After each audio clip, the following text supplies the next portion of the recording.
예, 신율의 뉴스 정면 승부 앞서 말씀드린 대로 오늘 하루의 가장 중요한 뉴스들 알아보는 시간이죠. 정면 브리핑 시간인데요. 오늘도 김영민 아나운서 나와 있습니다. 안녕하세요. 네, 안녕하세요. 예, 우리가 이 얘기는 많이 할 거니까 그렇죠. 이재명 후보에 대한 얘기는 많이 할 거니까 추경 얘기해보죠. 여야가 오늘 수정된 추경안 처리 합의를 했죠? 맞습니다. 오늘 이재명 대선 후보 한덕수 권한대행 뉴스 때문에 비교적 좀 중요한 뉴스들 아직 살펴보지 못하신 분들 계실 것 같아서 준비를 해왔습니다. 예.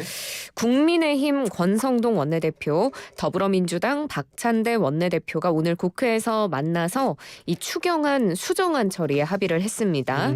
산불 등 재해 재난 대응 그리고 내수 부진 극복, 첨단 전략산업 발전 등을 위한 예산이고요. 13조 8천억 원 규모입니다.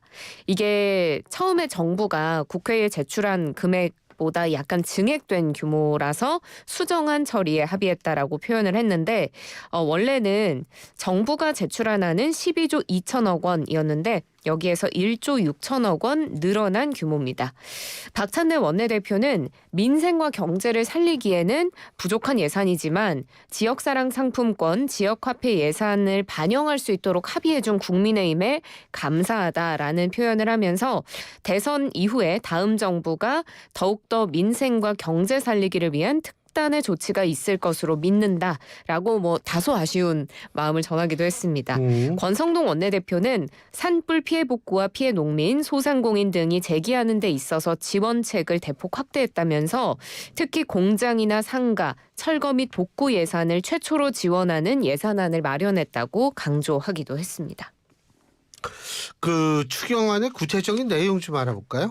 네, 일단은 그 증액이 됐는데 어떤 부분에서 증액이 됐는지 항목별로 좀 자세히 살펴보도록 하겠습니다. 예. 이번 추경안 협상의 최대 쟁점이었던 부분부터 봐야 되는데 이 지역사랑 상품권, 지역화폐 부문 여기에 예산이 이제 원래 앞서 민주당 단독으로 행정안전위원회에서 신규 반영한 1조 원에서 6천억 원이 줄어서 4천억 원으로 여야 합의가 됐고요. 또 지난 연말에 민주당 단독으로 국회를 통과한 본예산에서 전액 삭감됐던 법무부 소관 검찰 특정 업무 경비와 감사원 특수 업무 경비가 복원됐습니다.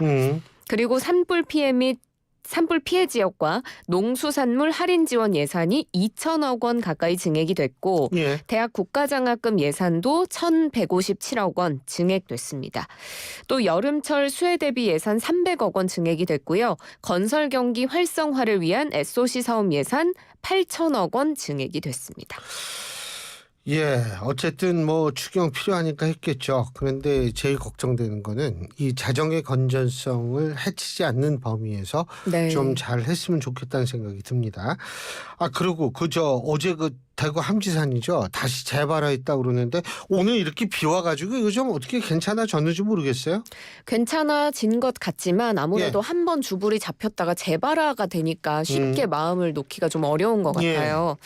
그런데 이 대구 북구 함지산에서 다시 발화했던 산불의 주불이 또 다시 잡혔습니다. 산림청에 따르면 오늘 오전 8시 함지산의 산불 주불 진화가 완료됐고요. 이번에 재발화가 되면서 그 산불 영향 구역이 다소 늘었습니다. 안타깝지만 최초 주불 진화 선언 때보다 50헥타르 증가한 310헥타르가 산불의 영향구역으로 최종 들어가게 됐고요. 이번에 산불이 왜 재발화한 건가를 살펴보면 강풍 때문이었다고 해요. 바람이 워낙 강하게 불어서였는데 29일 오후 1시에 주불 진화 완료를 선언했는데 6시간 만에 이 낙엽과 같은 산림 부산물 아래에 있던 불씨가 초속 5에서 10m의 강풍을 타고 되살아나면서 재발화를 했습니다. 그리고 이 산 곳곳에 소나무 더미가 있었는데 이게 또 불을 지핀 재발화의 원인으로 꼽히더라고요. 이 함지산 일대가 소나무 재선충병 방제 사업 대상지라서 매년 수천 그루의 소나무를 벤대요. 그런데 이 소나무를 베면 이걸 산에서 빼낼 임도가 없어서 이 나무를 그냥 산림 내에 쌓아서 떼서 천으로 덮어서 약품 처리를 한다고 하거든요. 예. 그런데 이게 산불이 발생하면 잔불을 머금는 골칫덩이로 전락을 하게 돼서 그게 이번에 재발하는데 어느 정도 또 영향을 미친 것으로 보이고요. 또 산림청은 이 소나무 더미뿐 아니라 움푹 꺼진 계곡을 따라서 쌓여있는 낙엽 더미도 이런 산불을 다시금 발화하는 데 영향을 미치는 골칫거리다라고 밝혔습니다. 예. 그리고 이거 참 말이 많았던 건데 한수원이요. 한국 수력 원자력 체코 신규 원자력 안 할래. 이거 발음이 이렇게 한대요. 오늘 어려우시네요. 한국 수력 원자력이 네. 체코 신규 원전 사업자 최종 확정이 됐지요. 그렇습니다. 예. 한수원이라고 줄여서 이야기를 하죠. 예. 한국수력원자력이 사업비 26조 원 가량으로 추산되는 체코 두코바니 신규 원전 2기의 사업자로 최종 선정이 됐습니다. 체코 정부가 현지 시간으로 지난달 30일에 이제 한수원과 본계약을 맺을 거다라는 공식 발표를 했는데 이번 해외 원전 수출이 굉장히 좀 역사적인 더라고요. 2009년 아랍에미리트 바라카 원전 이후에 16년 만이고 유럽 시장으로 진출하는 건 이번이 처음인데 이제 유럽 시장에 첫 발을 내디디면서 뚫었으니까 앞으로도 수출 지형이 넓어지지 않겠느냐 하는 게 좀 큰 기대감이 있고요. 그리고 이 사업 두코바니 지역에 1000메가와트급 원전 5호기, 6호기 이렇게 2기를 짓는 프로젝트입니다. 산업부에서도 환영한다는 입장을 밝혔는데 이번에 새로 짓는 원전 오는 2029년에 공사를 시작해서 2036년쯤부터 가동이 될 걸로 보입니다. 이게 중요한 게 여기 이렇게 시작을 해야지 이게 뭐 예를 들면 스웨덴이라든 이쪽도 다 다시 원전 짓거든요. 네. 이런 쪽의 원전 사업에 참여할 수 있고 그랬죠. 예. 윤석열 정권이 이거 굉장히 홍보를 했는데 그때는 잘 안 되는 듯 했는데 이제 끝나니까 이게 성사가 되네요. 예.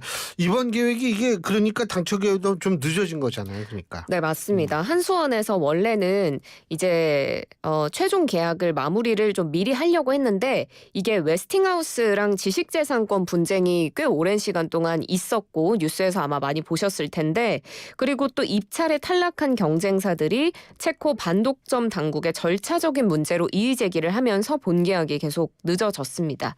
그래서 웨스팅하우스가 결국에 올해 1월에 한수원과 지식재산권 분쟁을 중단하는 데 합의를 하면서 체코 반독점 사무소에 제기한 진정을 취하했고 그리고 또 체코 정부는 이 반독점 사무소가 또 프랑스 전력공사의 이의 제기까지도 최종 기각을 하자 또 엿새 만에 한수원과 계약을 체결하겠다고 발표를 했습니다.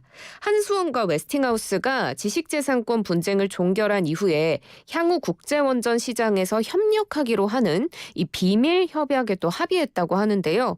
협약의 내용은 구체적으로 공개가 되지 않았지만 지금 한수원이 유럽 시장에서 공격적으로 사업 진출을 위한 모습을 보이지 않고 있는 점을 고려하면 좀 자제하자는 듯한 협약을 한 게 아니냐 이런 해석도 나오고 있습니다. 이 어쨌든 유럽에 이제 발을 걸쳐놨으니까 우리가 또 앞으로 잘 이걸 성공적으로 이 사업을 해서 원전 수출이 잘 됐으면 좋겠어요. 맞습니다. 요새 하도 어렵잖아요. 이런 소식이라도 좀 있어야죠. 예. 그리고 체코 가시는 분들 우리나라를 위해서 특별하게 네. 그 공항에서 창고를 마련해가지고 네. 빨리 들어오게 하는 그런 지금 작년까지는 있었어요. 진짜요? 예, 예. 그러니까 뭐 굉장히 우리나라도 신경을 많이 써준 나라니까 우리도 잘해줘야죠. 뭐 신경 안 써주래도 우리는 잘해야 됩니다. 예. 그렇죠. 자, 오늘 여기까지 하죠. 수고하셨습니다. 고맙습니다. 김영민 아나운서였습니다.